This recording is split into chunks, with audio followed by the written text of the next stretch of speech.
ಮತ್ತೊಂದು ವಿಡಿಯೋಗೆ ತಮ್ಮೆಲ್ಲರಿಗೂ ಸ್ವಾಗತ. ಈ ದಿನ ನಾವು ನಂಜನಗೂಡು ತಾಲೂಕಿನ ಕಳಲೆ ಗ್ರಾಮದ ಕೃಷ್ಣ ಭೂಪಾಲ್ ರವರ ತೋಟದಲ್ಲಿದ್ದೇವೆ. ಇವರ ತೋಟದಲ್ಲಿ ವಿಶಿಷ್ಟವಾದ ವೀರಗಲ್ಲೊಂದು ಪತ್ತೆಯಾಗಿದ್ದು, ಈ ವೀರಗಲ್ಲು 4.4 ಅಡಿ ಉದ್ದ ಹಾಗೂ 3.7 ಅಡಿ ಅಗಲವಿದೆ. ಈ ವೀರಗಲ್ಲನ್ನು ಪತ್ತೆ ಹಚ್ಚಲು ಸಹಾಯ ಮಾಡಿದ ಕಳಲೆ ಗ್ರಾಮದ ರಾಮ್ ಮತ್ತು ಕಿರಣ್ ರವರಿಗೆ ನನ್ನ ಧನ್ಯವಾದಗಳು.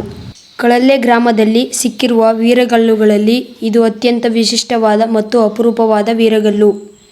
ಇದು ಸುಮಾರು 5 ತಲೆಮಾರಿಗೂ ಹಿಂದಿನ ವೀರಗಲ್ಲಾಗಿದೆ. ಈ ಕಲ್ಲಿನ ವಿಶೇಷತೆ ಏನೆಂದರೆ, ವೀರನನ್ನು ಕಲ್ಲಿನ ಎಡಭಾಗದಲ್ಲಿ ಕೆತ್ತಲಾಗಿದೆ. ಆದರೆ ರೇವಣಸಿದ್ದೇಶ್ವರ ಮತ್ತು ಕತ್ರಿವೀರಣ್ಣ ದೇವಾಲಯಗಳಲ್ಲಿರುವ ವೀರಗಲ್ಲುಗಳಲ್ಲಿ ವೀರನನ್ನು ಕಲ್ಲಿನ ಬಲಭಾಗದಲ್ಲಿ ಕೆತ್ತಲಾಗಿದೆ. ಈ ವೀರಗಲ್ಲು 3 ಹಂತಗಳನ್ನು ಒಳಗೊಂಡಿದೆ. ಮೊದಲನೇ ಹಂತದಲ್ಲಿ ವೀರನು ಶತ್ರುಗಳೊಡನೆ ಹೋರಾಡುತ್ತಿರುವ ದೃಶ್ಯವನ್ನು ಕೆತ್ತಲಾಗಿದೆ. ವೀರನು ರಾಜಮನೆತನಕ್ಕೆ ಸೇರಿದ ಅಥವಾ ಒಬ್ಬ ಪ್ರಮುಖ ವ್ಯಕ್ತಿಯಾಗಿದ್ದಾನೆ ಎಂದು ಊಹೆ ಮಾಡಬಹುದು. ಕಾರಣವೇನೆಂದರೆ, ಈತ ರಾಜಮನೆತನದವನು ಅಂತ ಹೇಗೆ ಗೊತ್ತಾಗುತ್ತದೆ ಎಂದರೆ, ರಾಜನ ಹಿಂದೆ ಸೈನಿಕ ಅಥವಾ ಸೇವಕನೊಬ್ಬನು ತನ್ನ ಕೈಯಲ್ಲಿ ರಾಜಛತ್ರಿಯನ್ನು ಹಿಡಿದಿದ್ದಾನೆ. ಆದ್ದರಿಂದ ವೀರನು ರಾಜಪರಿವಾರಕ್ಕೆ ಸೇರಿರಬಹುದು. ವಿವಿಧ ರೀತಿಯ ರಾಜಛತ್ರಿಗಳನ್ನು ನೋಡುತ್ತೇವೆ. ಇದನ್ನು ಚಿತ್ರದ ಸಹಾಯದೊಂದಿಗೆ ಅರ್ಥ ಮಾಡಿಕೊಳ್ಳೋಣ. ನೋಡಿ, ಸೇವಕನು ತನ್ನ 2 ಕೈಗಳಿಂದ ಈ ರೀತಿಯ ರಾಜಛತ್ರಿಯನ್ನು ಎತ್ತಿ ಹಿಡಿದಿದ್ದಾನೆ. ಈ ಒಂದು ಭಾಗದಲ್ಲಿ ಇಬ್ಬರು ಶತ್ರುಗಳು ತಮ್ಮ ಕೈಯಲ್ಲಿ ಉದ್ದನೆಯ ಚೂಪಾದ ಬರ್ಜಿ ಹಿಡಿದು ರಾಜನಿಗೆ ಅಥವಾ ವೀರನಿಗೆ ಚುಚ್ಚುತ್ತಿದ್ದಾರೆ. ಚುಚ್ಚಿದ ಭಾಗಕ್ಕೆ ವೀರನು ತನ್ನ ಕೈಯನ್ನು ಇಟ್ಟುಕೊಂಡಿದ್ದಾನೆ. ವೀರನು ತನ್ನ ಕೈಯಲ್ಲಿ ಚೂಪಾದ ಕಠಾರಿ ಅಥವಾ ಕಿರುಕತ್ತಿ ಹಿಡಿದು ವೀರಾವೇಶದಿಂದ ಹೋರಾಡುತ್ತಾ ಮುನ್ನುಗ್ಗುತ್ತಿದ್ದಾನೆ. ರಾಜನ ಮೈ ಮೇಲೆ ವಿವಿಧ ರೀತಿಯ ಆಭರಣಗಳನ್ನು ನಾವು ನೋಡಬಹುದು. ಉದಾಹರಣೆಗೆ ಕರ್ಣಕುಂಡಲ ಅಂದರೆ ಕಿವಿಯೋಲೆ, ಕಂಠಹಾರ, ಕೈಖಡ್ಗ, ಕಾಲ್ಬಂದಿ, ತೋಳ್ಬಂದಿ, ಈ ರೀತಿ ವಿವಿಧ ಆಭರಣಗಳನ್ನು ರಾಜನ ಮೈ ಮೇಲೆ ನೋಡಬಹುದು.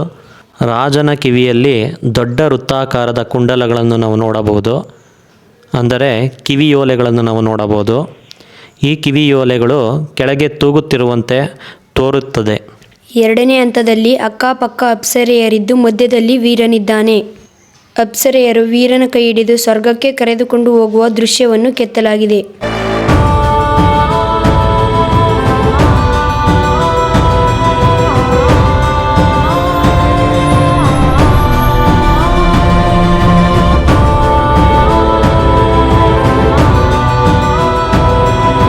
ಮೂರನೇ ಹಂತವು ಸ್ವರ್ಗದ ಪರಿಕಲ್ಪನೆಯಾಗಿದ್ದು, ಮಧ್ಯದಲ್ಲಿ ಶಿವಲಿಂಗ, ಅಕ್ಕಪಕ್ಕದಲ್ಲಿ ಇಬ್ಬರು ವ್ಯಕ್ತಿಗಳು ನಿಂತಿದ್ದಾರೆ. ಒಬ್ಬ ವ್ಯಕ್ತಿ ಶಿವಲಿಂಗಕ್ಕೆ ಪೂಜೆಯನ್ನು ಸಲ್ಲಿಸುತ್ತಿದ್ದಾನೆ, ಮತ್ತೊಬ್ಬ ಶಂಖ ಊದುತ್ತಿದ್ದಾನೆ. ಇಲ್ಲಿ ಪೂಜೆ ನಡೆಯುವಾಗ ವೀರನು ಭಕ್ತಿಯಿಂದ ತನ್ನ 2 ಕೈಗಳನ್ನು ಮುಗಿದು ಪದ್ಮಾಸನದಲ್ಲಿ ಕುಳಿತಿದ್ದಾನೆ. ಈ ವೀರಗಲ್ಲಿನ ಮೇಲ್ಭಾಗ ಶಿಥಿಲಗೊಂಡಿದ್ದು ಕಲ್ಲು ತುಂಡರಿಸಿ ಹೋಗಿದೆ. ಈ ಕಲ್ಲಿನ ಹಿಂದೆ ಮುಂದೆ ಯಾವುದೇ ಶಾಸನ ಅಥವಾ ಲಿಪಿ ಇಲ್ಲ. ಈ ವೀರಗಲ್ಲನ್ನು ಕೆತ್ತನೆ ಮಾಡಿರುವ ಶಿಲ್ಪಿ ವೀರಗಲ್ಲಿಗೆ ಆಕಾರ ಕೊಟ್ಟಿಲ್ಲ, ಬದಲಾಗಿ ಕಲ್ಲಿನ ಮೂಲ ಆಕಾರಕ್ಕೆ ಹೊಂದುವ ಹಾಗೆ ಶಿಲ್ಪವನ್ನು ಕೆತ್ತಿದ್ದಾನೆ.